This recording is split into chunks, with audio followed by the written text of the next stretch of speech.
everyone and welcome back to my class. You know that I am Halim Nisa, teacher and junior lecturer of Elizabeth High School and Junior College. So in today's class we are discussing about chapter 5, that is from economic subject second year and named as agriculture sector. So after that explanation, now we will continue this chapter from this topic. Government measures are there. Regulated markets, warehousing facilities, market information, support prices. Now after that, the agricultural pricing policy in India. Objectives of the agriculture pricing policies. Here the objective of the agriculture pricing policy was very far from the country to country and depending upon the place of agriculture in national economy. Exactly. So in developed countries, the major objectives of the price policy is to prevent the drastic fall in the agriculture income, while in the developing countries it is to increase the agricultural production, and its objectives are to meet the domestic consumption requirements and to provide the price stability in the agricultural products and to remove the price differences between the two regions and to make the available food to the consumer at the time of storage and to increase the production and exports of the agricultural products and to provide the raw materials to the industries at a reasonable prices. So all these are the objectives of the agriculture pricing policy. Now we will see the main features of the agriculture pricing policy. Here the salient features of the agriculture pricing policy are institutions and Agriculture Price Commission of 1965 and Food Corporation of India in 1985, fixation of minimum support price, that is MSP, or procurement prices, maximum price fixation, and at last buffer stock. So after the main features of the agriculture pricing policy, now we will see the shortcomings of agriculture pricing policy. Here the agriculture pricing policy is beset with the certain flaws, and some of them are limited coverage, less remunerative prices, fail to achieve price stability, ineffective PDS, less number of regulated markets. Now after shortcomings, we will see about the suggestions for improving the agriculture pricing policy. Here the adequacy of the present agriculture price policy calls in a relation to a priority objectives which are likely to shape the developed strategy. Here it considering the present critical situation in the national economy and sustain the growth in the agriculture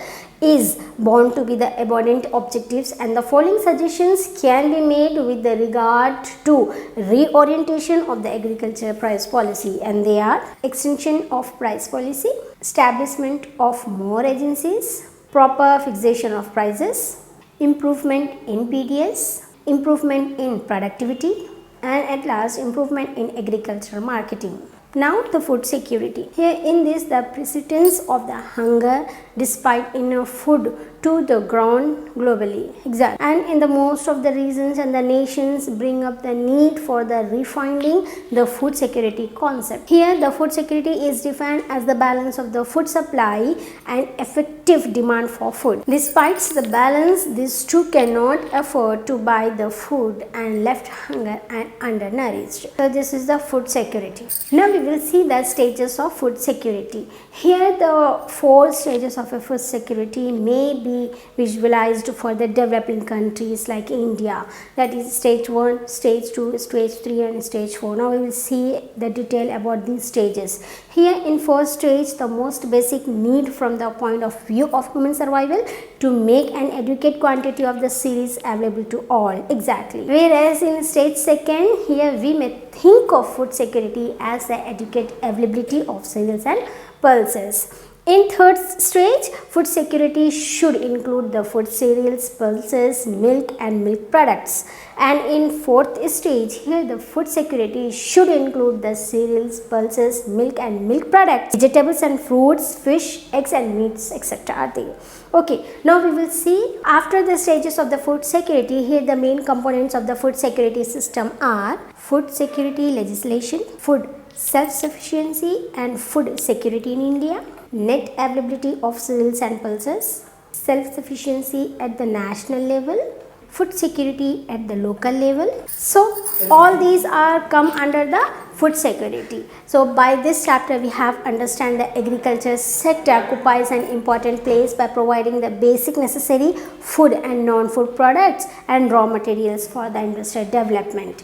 Exactly. So in India, the total cropped area, irrigated area and agriculture production and the productivity were increased time to time. Exactly. And though the share of the agriculture in the national income is decreasing, it's still heavy dependence of the work population on agriculture is prevailing.